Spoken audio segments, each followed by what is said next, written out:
Hello friends, welcome back to GST hero YouTube channel, जहां हम देखते हैं जीएसटी के एक्ट में हुए सारे चेंजेस और क्लैरिफिकेशंस, जिससे आपको जीएसटी फाइल करने में कोई दिक्कत ना आए। तो दोस्तों, आज का वीडियो ऐसे ही एक अपडेट को समझने के लिए जो नए साल में काफ़ी इंपॉर्टेंट साबित होने वाला है। तो दोस्तों, हाल ही में जारी किए नोटिफिकेशन से गवर्नमेंट ने जीएसटी कॉम्प्लायंस में काफ़ी अहम चेंजेस एक्टिवेट किए हैं। उसी में से एक चेंज है जीएसटीआर 1 फाइलिंग में। जैसे ही हम सभी लोग जानते हैं, जीएसटीआर 1 ऑल आउटवर्ड सप्लाईज की रिकॉर्ड मेंटेन करने वाला एक रिटर्न है, जिससे हमारी टैक्स लायबिलिटी डिफाइन होती है। जहां पहले 13 सेक्शंस होते थे, तो इस नए साल से अब कुछ नए टेबल ऐड होने की वजह से टोटल संख्या 15 हो गई है, जैसे कि टेबल 14, 14A, टेबल 15 और टेबल 15A। तो दोस्तों, आज बात इसी नए टेबल्स पर, जिससे हमें एग्जैक्ट पता चलेगा कि यहाँ कौन से वैल्यूज डालनी पड़ेगी। बस आगे बढ़ने से पहले आपका favourite GST hero YouTube channel subscribe कीजिए, और वीडियो पसंद आया तो अपने टैक्स पेयर और टैक्स प्रोफेशनल दोस्तों को भी शेयर कीजिए। तो दोस्तों, सबसे पहले हम देखेंगे टेबल 14 क्या है। तो अकॉर्डिंग टू नोटिफिकेशन, टेबल 14 ऐसा टेबल है जहाँ सप्लायर ई कॉमर्स ऑपरेटर के हेल्प से अपने गुड्स या सर्विसेज कस्टमर तक सप्लाई करते हैं। गवर्नमेंट ने इसे 2 पार्ट में डिवाइड किया है, जहाँ पार्ट ए में ऐसे सप्लाई आते हैं जिसे सेक्शन 52 के तहत प्रिस्क्राइब किया गया है। इसमें ईसीओ प्लेटफॉर्म से सप्लाई होने वाली सिर्फ गुड्स की वैल्यूज डालनी है, जिनकी टैक्स कलेक्शन की जिम्मेदारी ईसीओ के ऊपर आती है। इसे एग्जांपल के तौर पर देखा जाए तो इस कैटेगरी में अमेजॉन, फ्लिपकार्ट, मिंत्रा जैसे ईसीओज आएंगे, जहां से सप्लायर गुड्स की सप्लाई करते हैं। तो इस केस में टैक्स लायबिलिटी सप्लायर की है, पर टैक्स कलेक्ट करने का काम ईसीओज ही करेंगे।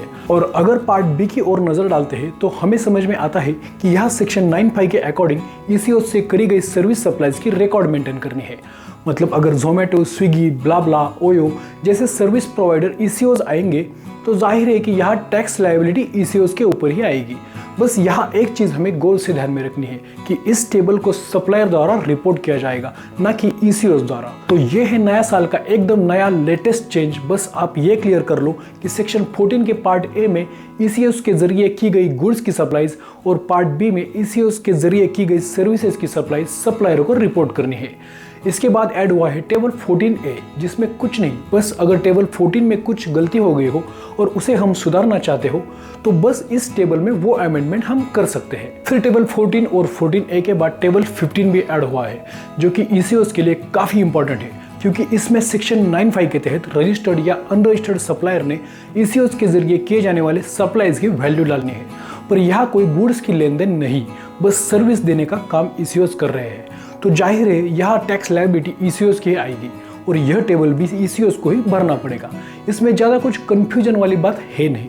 बस ये टेबल दिखने में बड़ा है, पर बारीकी से देखो तो अपने आप पता चलेगा। बस यह रजिस्टर्ड और अनरजिस्टर्ड सप्लायर का क्लासिफिकेशन है, और किसने किसको क्या दिया। मतलब रजिस्टर्ड सप्लायर से सप्लाईज है तो वो रजिस्टर्ड रेसिपिएंट को है या अनरजिस्टर्ड रेसिपिएंट को है।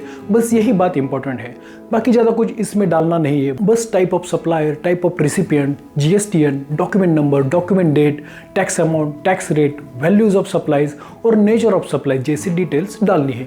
और इसी टेबल में अगर कुछ गलती होती है तो उसे अमेंड करने के लिए गवर्नमेंट ने टेबल 15 भी ऐड किया है, जहां आप मंथ वाइज या क्वार्टर वाइज अमेंडमेंट्स कर सकते हो। तो दोस्तों, ये थे जीएसटीआर 1 में ऐड हुए कुछ इंपॉर्टेंट टेबल्स, जिसे हम जनवरी का रिटर्न भरते समय अगले महीने मतलब फरवरी में भरना है।